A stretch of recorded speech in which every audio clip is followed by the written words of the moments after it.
जय हिंद। कैसे हैं विद्यार्थियों? हम लोग प्रैक्टिस करते हुए 26वें सेट पर आ गए। जरा सोचिए आप, 25 सेट हम लोग कर चुके हैं और 25 गुणा 25 625 क्वेश्चन आपके पास पहुंच चुके होंगे। जब आप एग्जाम देंगे यूपी पुलिस के लिए या लेखपाल के लिए, तो लेखपाल में तो अर्थमेटिक बहुत कम है, लेकिन फिर भी जितने चैप्टर पर काम हुआ है तो आप देखोगे इस तरह के सवाल आप कितना इजी वे में हो रहे हैं। एकदम ऐसे देखे और तुरंत हो गया। अभ्यास का यही मतलब होता है। आइए लगे रहिए हमारे साथ, करते हैं 26 नंबर सेट। आपके सामने ये रहा पहला क्वेश्चन आपके पास, ये है, पढ़िए और समझिए क्या करना होगा। सवाल है कि किसी संख्या को दोगुना करके उसमें 9 जोड़ा जाता है, इस प्रकार प्राप्त संख्या का तिगुना 75 के बराबर है, वह कौन सी संख्या है? अगर ऐसी संख्या आप जानना चाहते हैं तो क्या करें? मान लो संख्या कोई रही होगी, किसी संख्या को दोगुना करके, कोई संख्या x रही होगी, उसको दोगुना करके उसमें 9 जोड़ा जाता है, इस प्रकार प्राप्त संख्या का 3 गुना 75 के बराबर है। ये जो मैंने लिखा है ये गणित भाषा में इसी हिंदी भाषा का ट्रांसलेशन है। जिस दिन ये ट्रांसलेशन आपको समझ में आ जाएगा, इस सवाल देखने के बाद ये लाइन बन जाएगी, उस दिन आप समझ लीजिएगा कि आपको गणित अच्छे से आने लगे। फिर से देखिए मैं क्या लिख रहा हूँ। अब देखो मैं इसी को देख के पढ़ रहा हूँ, आप ऊपर मैच कर सकते हैं। किसी संख्या के दोगुना करके उसमें 9 जोड़ा जाता है, इस प्रकार प्राप्त संख्या को तिगुना करने पर 75 प्राप्त होता है, तो वह संख्या बताओ। ये सवाल है। आओ समझा जाए। ये जो गुणा 3 है उधर जाएगा तो भाग कर देगा, ये बन जाएगा 25, और ये जो +9 है उस साइड जाएगा तो घट जाएगा, तो यहाँ क्या बचेगा? 2x बराबर 25 में से 9 घटाएंगे तो 16 हो जाएगा, और x बराबर आ जाएगा 8, और इस तरह से ये आपकी संख्या बन गई 8। यही सवाल। तो सवाल कठिन नहीं है, लेकिन भाषा पढ़ने के बाद जो गणित में इक्वेशन बनता है वही आपके लिए इंपॉर्टेंट बात होती है। आइए ये सवाल देखते हैं।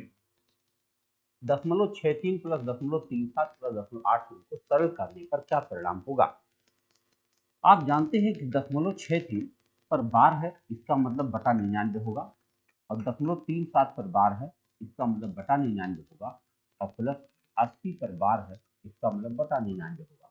और जोड़ा जाए, अगर ये दशमलव तो हट जाएगा, ये तो 3 7 10 0 1 9 3 12 6 18 180 बटा 99 होगा। तो जब आप 180 में 99 से भाग देंगे तो 2 बार तो जाएगा नहीं, एक ही बार जाएगा। अब घटाने पे क्या आएगा? 11 में से 10 में से 9 घटाएंगे 1, और 17 में से 9 घटाएंगे 8। एक सही 81 होगा। और जब आप 81/99 को बार में लिखोगे 1.81 पर बार हो जाएगा। ये आपका उत्तर है। आप समझ सकते हो कि अगर लड़के ने थोड़ी सी गलती करी तो वो पहला विकल्प मार देगा और सब उसका गलत हो जाएगा।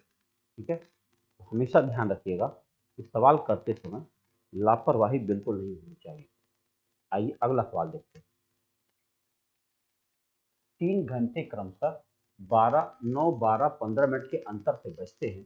सभी घंटे 8 बजे प्रातः बजना प्रारंभ करते हैं, तो दोबारा पहली बार किस समय एक साथ बजेंगे? सबसे पहला काम ऐसे सवालों में, जैसे 9 12 लिखा है कि 9 12 15, तो सबसे पहले इसका आपको लघुत्तम निकाल लेना चाहिए। लघुत्तम आप निकालेंगे, 3 तिया 9, 3 चौके 12, 3 चौके 15। बस, अब कोई पहाड़ा नहीं पढ़ना, सीधे गुणा कर दीजिए। 5 चौके 20 तिया 60 तिया 180, 5 चौके 20 तिया 60, 60 तिया 180। ये 180 मिनट हुआ। 180 मिनट का मतलब क्या होता है? 60 के हिसाब से देखा जाए तो 3 घंटे होते हैं। अब अगर वो 8 बजे एक साथ बजा था, 8 में 3 बज जाएगा, जोड़ देंगे तो आ जाएगा 11 बजे एक साथ फिर से बजेंगे। ये सवाल है, छोटा प्रश्न है, लघुत्तम का है, आसान भी है, बस लगाए रहना जरूरी है। आइए देखते हैं इस सवाल को क्या करेंगे। ऐसे सवाल में 80 इधर हो जाएगा, √p उधर चला जाएगा, यानी अब हम लिख सकते हैं √p बराबर 1120/80। अगर हम 0 काट दें तो 8 एकम 8 और 8 चौके 32, √p बराबर 14 हुआ, तो p बराबर क्या हो जाएगा? वर्ग हो जाएगा 196, और ये आपका उत्तर आ गया। तो बहुत आसानी से आप इसका सॉल्यूशन देख सकते हैं। धीरे धीरे प्रश्न बड़े होते जाते हैं। समझिए, ये रहा आपका अगला सवाल। एक नाव के 10 नाविकों में से 56 किलोग्राम भार वाले नाविक के स्थान पर एक नया नाविक आने से उसके औसत भार में 800 ग्राम की वृद्धि हो जाती है। नवे नए नाविक का भार क्या है? अब इसको दो प्रकार से लगा सकते हैं। एक तरीका तो है आपका कि आप इक्वेशन बना लेंगे तो उत्तर तो बनेगा ही बनेगा, और दूसरा तरीका होगा कि आप बिना कुछ किए लगा दें। हम दोनों तरीके बताते हैं, आइए देखते हैं। 10 नाविक के भार में से 56 किलोग्राम वाला आदमी चला गया। देखो, उनका औसत भार क्या चल रहा था ये नहीं पता है। मैं मान लेता हूं जो 10 नाविक थे उनका औसत भार यक्स रहा होगा। औसत भार क्या रहा होगा? यक्स केजी रहा होगा। तो 10 नाविक थे तो कुल भार 10 यक्स रहा होगा। इसमें से 56 किलोग्राम का एक आदमी चला गया और एक नया आदमी आया है, मान लो वाई किलोग्राम का है। तो एक गया एक आया, इसका मतलब टोटल संख्या अभी 10 है। अब क्या हो गया? औसत भार में 800 ग्राम की वृद्धि हो गई, यानी जो औसत पहले यक्स हुआ करता था ये बराबर है भाई, यहाँ पे बराबर है। जो औसत पहले यक्स हुआ करता था अब एक्स प्लस 0.8 हो गया। चाहे 0.8, 800 ग्राम को किलोग्राम बदलोगे तो 1000 से भाग देना पड़ेगा, तो इसलिए 0.8 आ जाएगा। अब इसी को हल करना है। तो देखो ये हुआ 10 एक्स माइनस 56 प्लस वाई बराबर 10 एक्स और प्लस 10 8 से 80 यानी 8। अब ये दोनों 10 एक्स कैंसिल हो जाएंगे, वाई यही बचा रहेगा और 56 उधर जाएगा तो 8 उसमें जुड़ जाएगा। 8 से 14, 64 किलोग्राम आ जाएगा। कितना आ जाएगा? 64 किलोग्राम। ये तो हो गया लगा करके हल करना। अब अगर हम इसको बिना लगाए हल करना चाहें तब देखो कितना आसान होता है कि 56 किलोग्राम भार का व्यक्ति गया है, अगर उसकी जगह पे 56 किलोग्राम वाला ही वापस आया होता तो कोई फर्क ही ना पड़ता, लेकिन उसके आने से औसत 0.8 बढ़ा है। इसका मतलब जो आने वाला व्यक्ति है वो 56 से ज्यादा है। 56 से वो कितना ज्यादा है? 56 से ज्यादा है वो 10 बार 0.88 किलोग्राम ज्यादा है। बस हो गया उत्तर। अब 56 प्लस 8 बराबर 64 केजी हो गया। बिना कुछ किए हुए आपका आंसर आ चुका है। ये है सवाल आपका। तो दोनों तरह से सवाल सोच सकते हैं, जैसा आपको सुविधा हो वो चीज ज्यादा बेहतर है। नरेश की आयु उसके भाई की आयु के दुगुनी से 4 वर्ष कम है। उसकी आयु ज्ञात करने के लिए निम्न में से कौन सा समीकरण सही प्रतिनिधित्व करता है? तो देखो, नरेश क्या, मान लेते हैं भाई की आयु एक्स होगी। अभी मैं इनका समीकरण नहीं देख रहा हूँ, ये सोच रहा हूँ मैं भाई की उम्र को एक्स मान लेता हूँ। तो नरेश की उम्र क्या हो सकती है? भाई की उम्र के दोगुनी से 4 ज्यादा है, इसका मतलब 2x प्लस 4 है। क्या है? 2x प्लस 4 है। कहीं दिख रहा है? ये आपका उत्तर। यही समीकरण नरेश के भाई यानी नरेश की आयु को बताता है। तो नरेश की उम्र उसके भाई की आयु से दुगने से 4 ज्यादा है, इसलिए 2x प्लस 4 है। आइए आगे बढ़ते हैं। ये कैलकुलेशन है, आओ देखा जाए। 690 का 15% प्लस 250 का 12% में किससे भाग दे दिया जाए कि 89 आ जाए? तो देखो क्या करना पड़ेगा। 690 का 15% और प्लस होता है 250 का 12%। पहले इसको सॉल्व कर दिया जाए। तो सॉल्व करेंगे तो एक जीरो तो यहाँ कर दिया, 10 लग जाएगा। 15 नवा 135, 13 और 15 छक्का 90 और 13 103, एक अंक पर 10 और प्लस 25 से काटो, 25 दहाई में 150, 25 से तो 50 से काटो तो 50 25 और 50 दोनों और 2 छक्के बाद 7 25 हो गए। अगर हम 30 इसमें जोड़ते हैं तो हो जाएगा 133.5। 133.5 हो गया। अब इस 133.5 में हम किससे भाग देंगे उत्तर 89 आ जाए? तो x बराबर हो जाएगा 133.5 बटा 89। काट के देखो क्या ये कट रहा है 1.5 बार में? 15 135, 13 15 बिल्कुल सही, 1.5 आ गया। आप भाग देंगे तो 1.5 बार में ये पूरा कट जाएगा। तो आप देख रहे हैं कितने आसानी से इन सवालों को सॉल्व किया जा सकता है। खाली देखने में होते हैं कि उलझाऊ है, लेकिन बिल्कुल नहीं होता।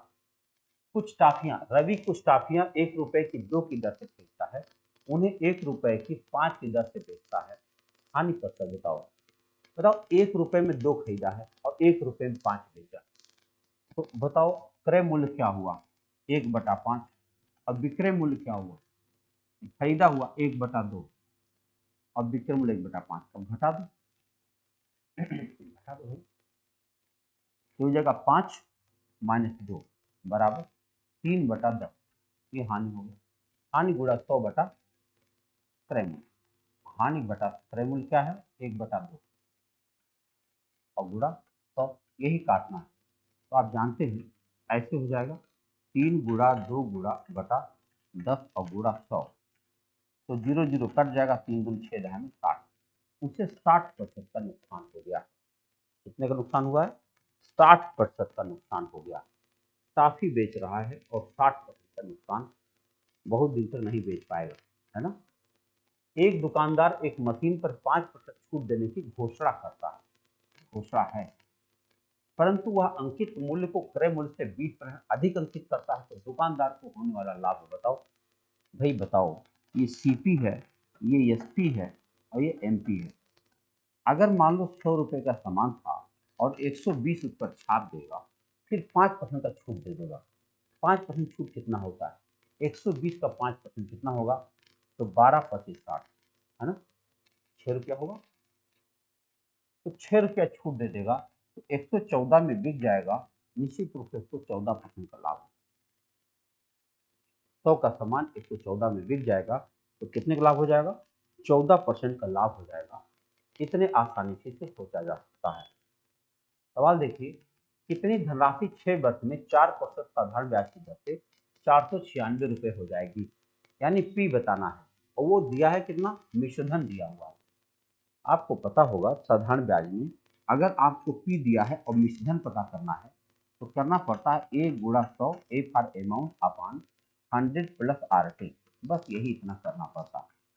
ए कितना है, 496 गुणा 100 और बटा 100 प्लस RT। आर इतना है और टी इतना है, 4×24 124 हो जाए।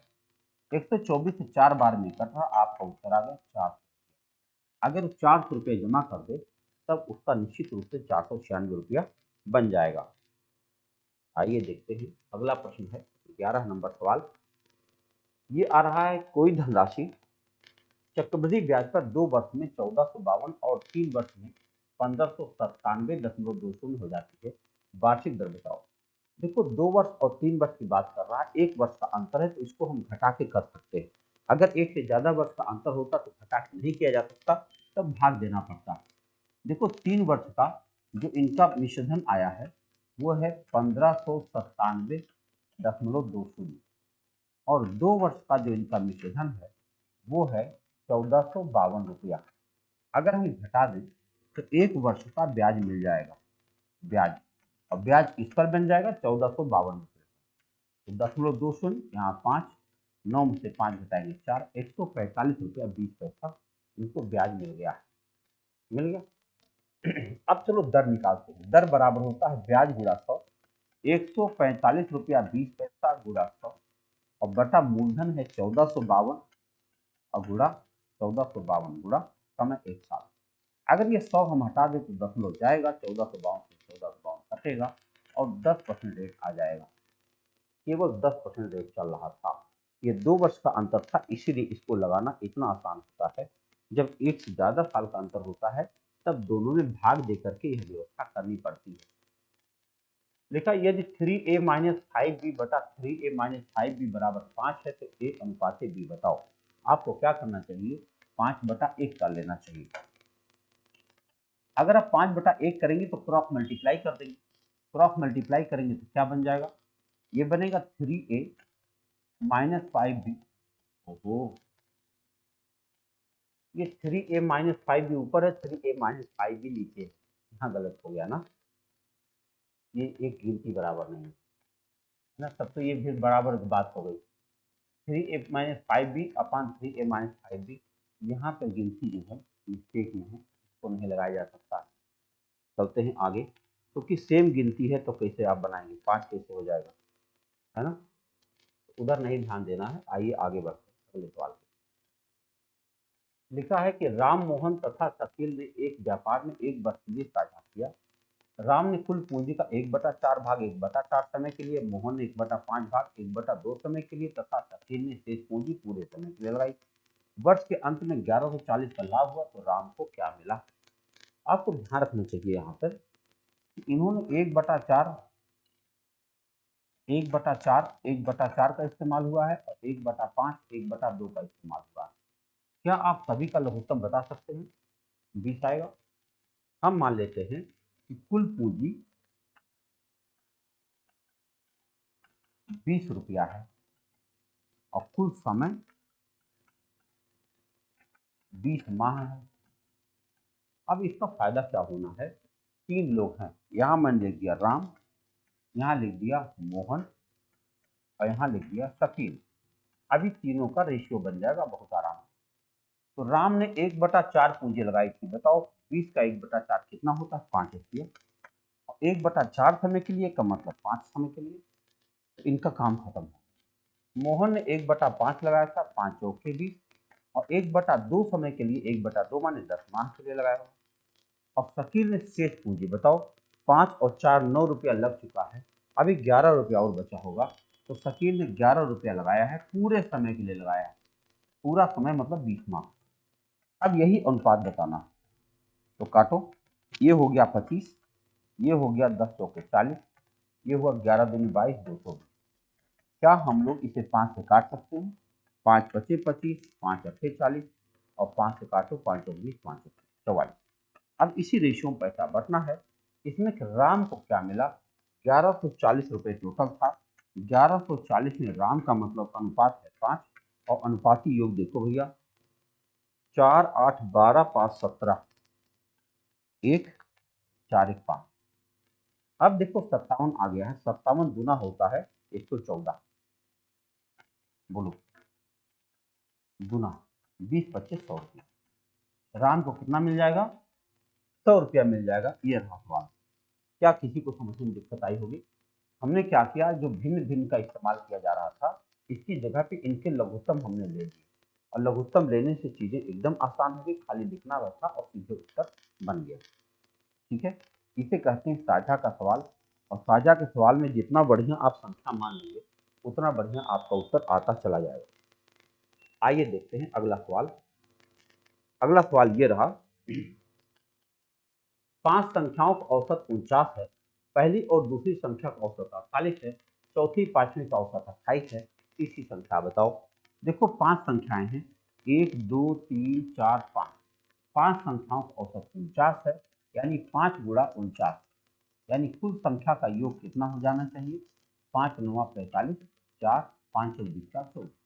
टोटल 245 हमको चाहिए। अब प्रथम दो संख्याएं जो थी इनका औसत 48 है, तो 2 गुणा 48 बराबर 96 हो जाएगा। और अंतिम दो संख्याओं का जो एवरेज दिया हुआ है वो 28 है, तो 2 गुणा 28 बराबर 56 हो जाएगा। अब इन दोनों को अगर हम देखें तो 6 6 12, 6 और 6 12 हासिल 1, 9 5 14 1 15, 152 हो चुका है। बताओ 245 हमको चाहिए था और 152 हो चुका है। अभी हमें कितने की और जरूरत है? 14 में से 5 गया 9, 93 होना चाहिए था। 93 इसमें है नहीं, इसीलिए हम कहेंगे इनमें से कोई नहीं। आप एक बार फिर से देख लीजिए, पांचों संख्याओं का औसत 49 था, यानी कुल 245 चाहिए था। प्रथम दो का औसत 48 दिया था, यानी 96। और अंतिम दो का औसत 28 दिया था, इसका मतलब 56। सबको जोड़ लिया 152 आ गया। 5 14 15 और घटाए तो आ गया 93। 93 विकल्प में नहीं था, इसका मतलब इनमें से कोई नहीं। आइए देखते हैं अगले प्रश्न।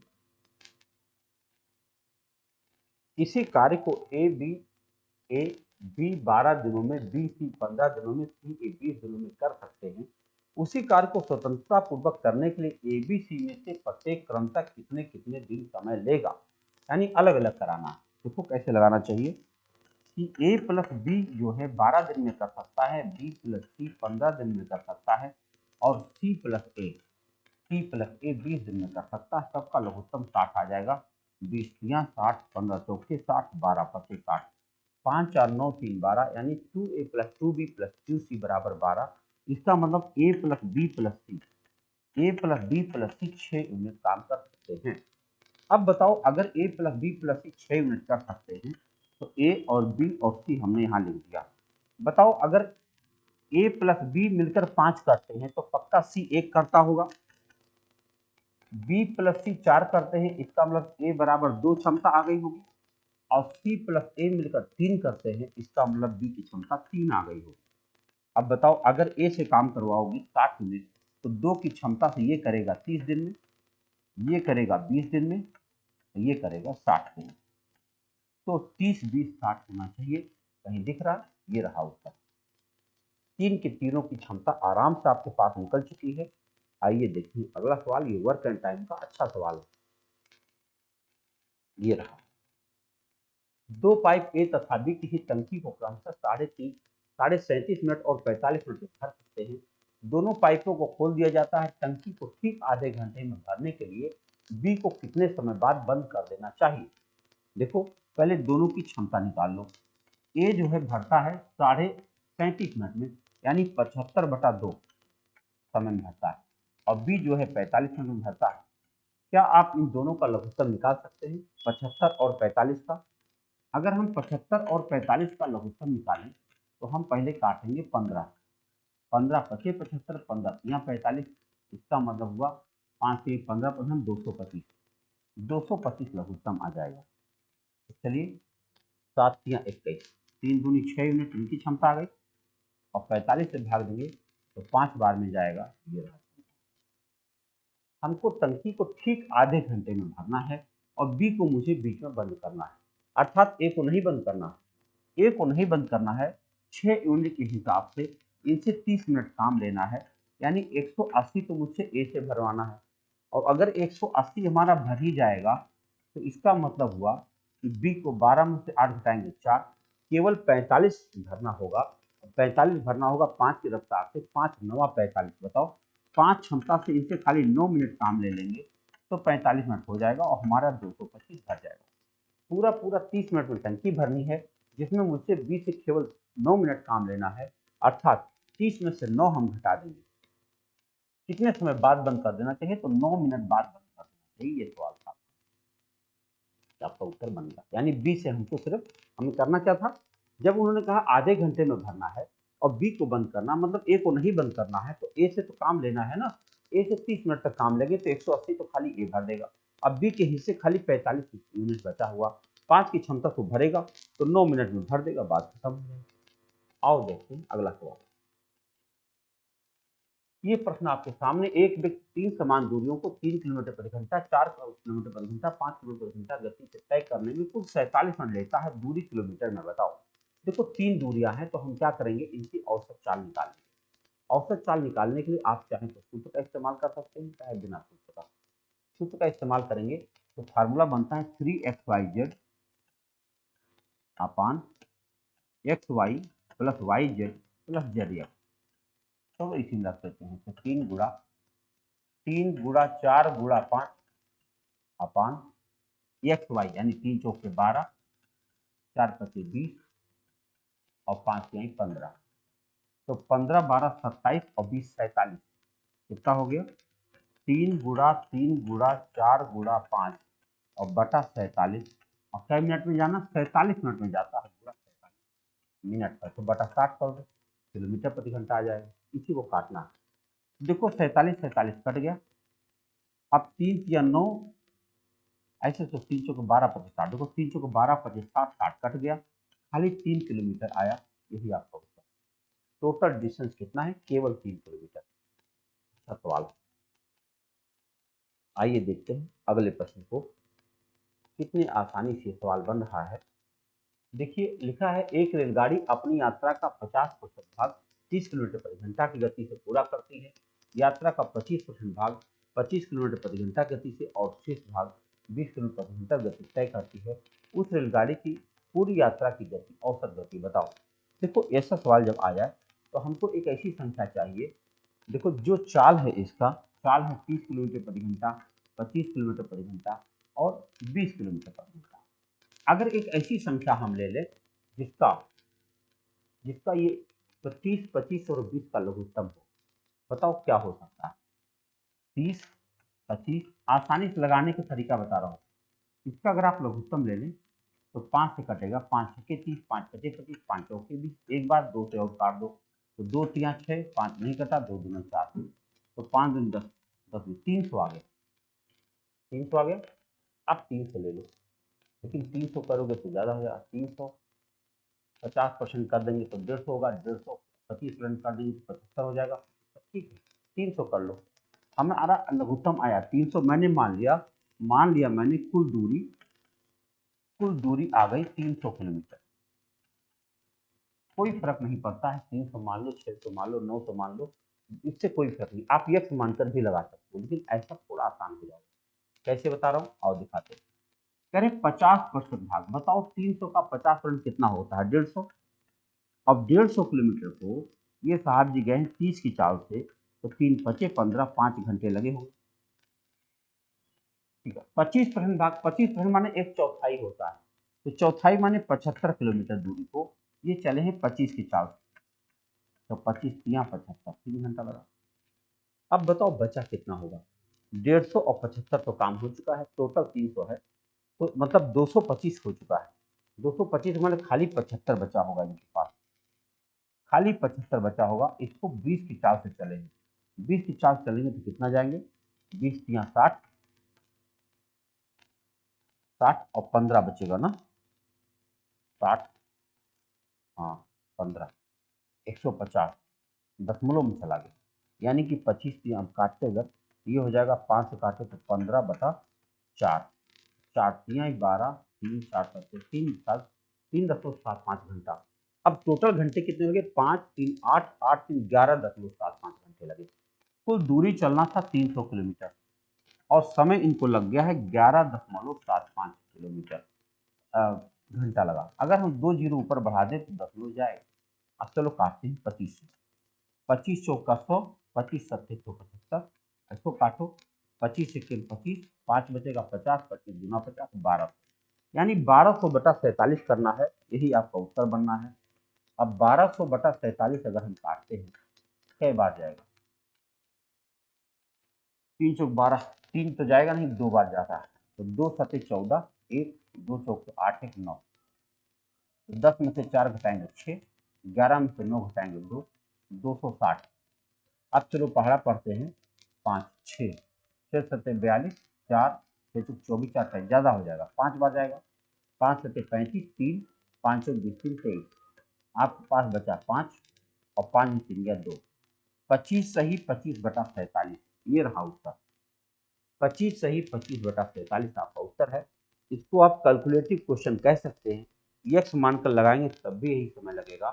दरअसल कभी कभी कोई सवाल ऐसा आता है जिसमें कैलकुलेशन ज़्यादा बन जाता है। देखिए ये नया सवाल आपके सामने है, लिखा एक वर्गाकार मैदान की परिमिति 8x बोला है, इसके विकर्ण की लंबाई बताइए। देखो अगर कोई वर्गाकार मैदान है, आप जानते होंगे इसकी परिमिति क्या होती है, 4 से गुणा करो 4a, 4a बराबर दिया हुआ है 8x+16, तो क्या इसको हम कॉमन ले सकते हैं कुछ इसमें से, क्या कॉमन ले लें, 8 कॉमन ले लें यहाँ से, ये हो जाएगा x+2 और ये है 4a, तो इस 4 से 4 दूनी 8 हो जाएगा, तो a की वैल्यू आ गई 2 ब्रैकेट में अंडर 2 ब्रैकेट में x+2। अब एक भुजा आ गई है और ये है विकर्ण की लंबाई बताना। आप जानते हो विकर्ण की लंबाई क्या होती है, √2 इंटू साइड होता है, तो √2 इंटू यही होता है 2 ब्रैकेट में x+2, तो आप गुणा करोगे तो आएगा 2√2 और ब्रैकेट में x+2, 2√2 ब्रैकेट में x+2, आपका सी विकल्प सही चला जाएगा। विकर्ण की लंबाई पूछा था, ये रहा विकर्ण की लंबाई। परिमिति से हमने भुजा निकाल लिया, भुजा से हमने विकर्ण निकाल लिया। आइए देखते हैं अगले सवाल में, लिखा है 220 सेंटीमीटर ऊंचाई तथा 24 सेंटीमीटर व्यास वाला बेलनाकार लोहे का खंभा है, जिसका दूसरा भाग 60 सेंटीमीटर ऊंचा है, जिसका दूसरा भाग, अच्छा, 60 सेंटीमीटर ऊंचा तथा 8 सेंटीमीटर त्रिज्या वाले दूसरे बेलन का बना है। इस खंभे का भार ज्ञात करो, 1 घन सेंटीमीटर भार का लंबाई, जिसका दूसरा भाग अब बताओ दूसरा भाग का क्या, जिसका दूसरा भाग 60 सेंटीमीटर ऊंचा है तथा 8 सेंटीमीटर त्रिज्या वाले दूसरे बेलन का बना है। इस खंबे का भार बताओ। इसका मतलब ये हुआ कि दूसरा खंबा है, एक खंबा ये है और इसी के ऊपर दूसरा खंबा लिखा हुआ, ऐसे रखा हुआ।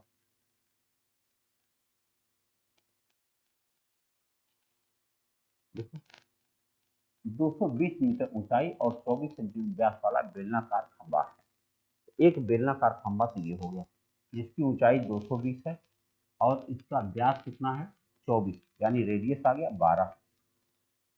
और दूसरा खंबा दूसरा भाग 60 सेंटीमीटर ऊंचा है और इसका 8 सेंटीमीटर त्रिज्या है, इसकी त्रिज्या है 8 सेंटीमीटर।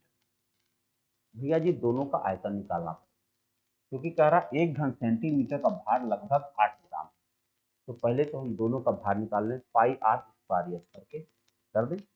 पाई मतलब 22/7 होता है, आर स्क्वायर मतलब 12 × 12 होता है, 12 गुणा और गुणा एच मतलब 200। एक तो ये बन गया और प्लस दूसरा वाला बना 22/7 और गुणा आर स्क्वायर माने 8 × 8 और गुणा एच माने 7।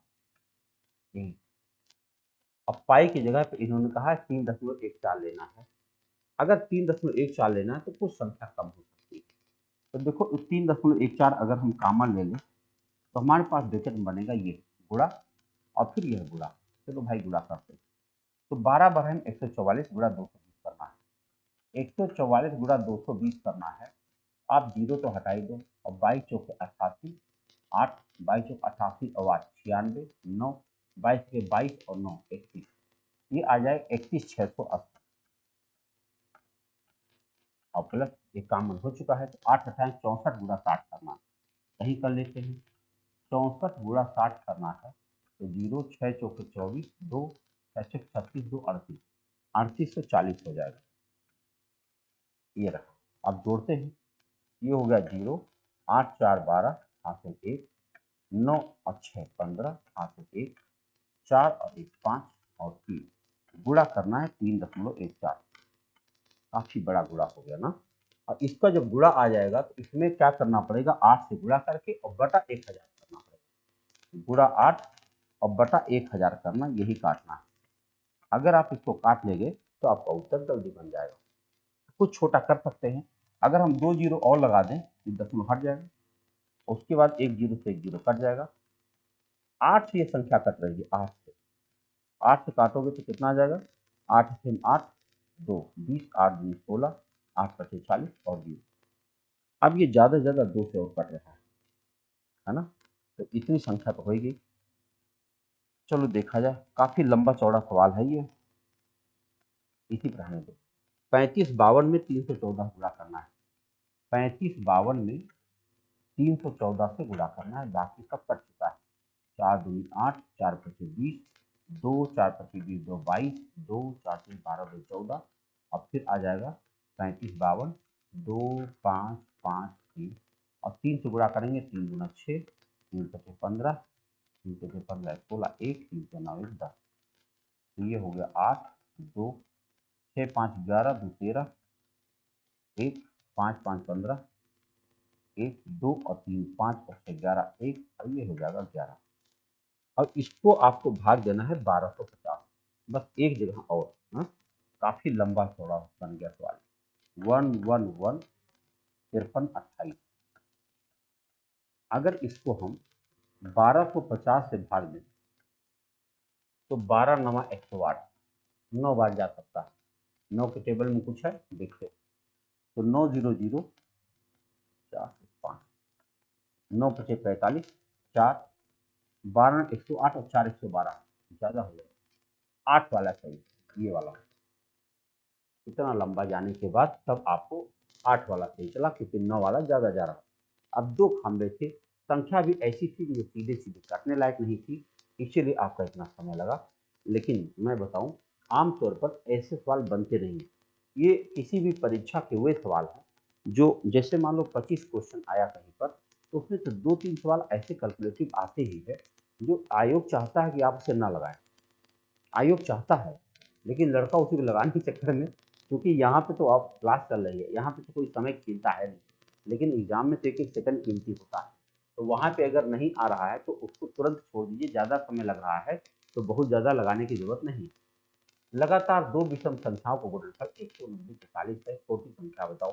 अगर ऐसी कोई संख्या आपके सामने आ जाए तो उन्हें कोशिश करना चाहिए कि दो, हालांकि अगर आप चाहें तो द्विघात समीकरण बना दें, द्विघात समीकरण से बनना बड़ा मुश्किल काम हो जाता है, कटता नहीं जल्दी। तो इसको देखो कि किसके स्क्वायर के पास में ये, कोई ऐसी संख्या जरूर होगी जिसके स्क्वायर के पास ये होगा। बताओ कहाँ जाए।